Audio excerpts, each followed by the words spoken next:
Hi, my name is Ren Ferguson. I'm here to talk about if I could own my own business. So basically what I'm hoping to do is run a equestrian facility where people can come and board their horses, pay rent, so to speak, and have their horses stay there, as well as allow their trainers to come onto the facility and train them in our multiple riding rings. So basically what you need for that is you need a barn, you need stalls, you need a lot of space. So basically, depending on how many horses you're going to have, let's say we have about 20 people coming to board, you're going to need 4 pastures, and then maybe another for those who want to pasture board and retire their horses out into the field. So I do not know what the cost is going to be and hopefully when I start my horse riding facility. But I know today prices range from $300 a month to $1,000 a month, depending on whether or not they are paying off some of the board by cleaning stalls, feeding the horses, doing turnout, lawn care. It really does depend on what sort of contract you have with your boarders. I know that I hope to have a contract with my boarders where they can either pay full board and not have to clean a stall or do anything, or they could have a certain amount of money taken off for each chore they do. This could be, like I explained before, from cleaning stalls to feeding to turnout to lawn care and even ring care. This means dragging the ring, making sure the footing is okay for the horses, as well as setting up jumps if needed.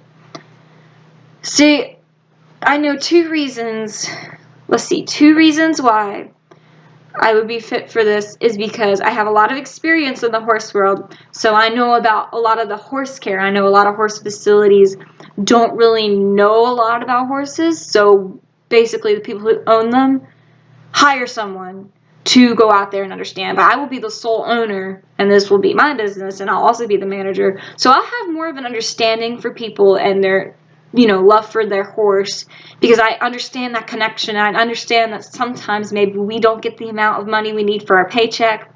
We accidentally miss a board, which is okay, and which is why it comes to my reason number 2 is I have developed really good communication skills. I know that there needs to be an understanding, there needs to be ethics, there needs to be communications, or it's not going to run smoothly.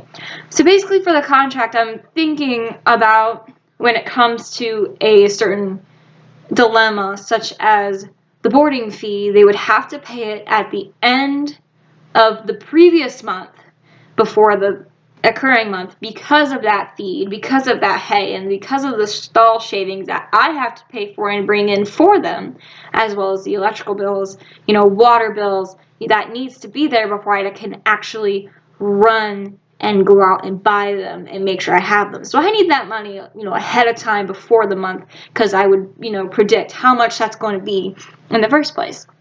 So if they were to miss the deadline and I go and I pick up the checks and I notice that, person A, B, and C haven't, paid their board, I'll just give them a call, say, hey, just, meet me in my office today. You did miss your boarding fee. I don't know if you're going to turn it in later today. I don't know if there's, you just forgot, but we can work something out. So basically in my ideal contract, if they are a day late, it takes, adds X amount of money. If they're 2 days late, a week late, adds X amount of money. So that's where the communication comes in. Is, they could meet with me and say, look, I missed, I didn't get enough money on this paycheck. I needed a few extra days. What can I do to keep this from adding money onto the board? So they volunteer, that way, we have a mutual understanding and I'm not just kicking them to the curb. So that's another thing, is communication. Because if they came and said to me and said, I'm sorry I'm late, I know I'm late on my fee, what can I do to not add that fee up? If they did not come to me when I had reached out to them, that would be different. Then I would say, I wanted to talk to you and give you your options, but it looks like we're going to have to go ahead and add those fees. I'm sorry for the inconvenience, but that's on the contract. At least I'm there to help them and reach out my hand and say, look, I'm here to help. There was a situation with a barn where they did not pay the boarding, this one trainer.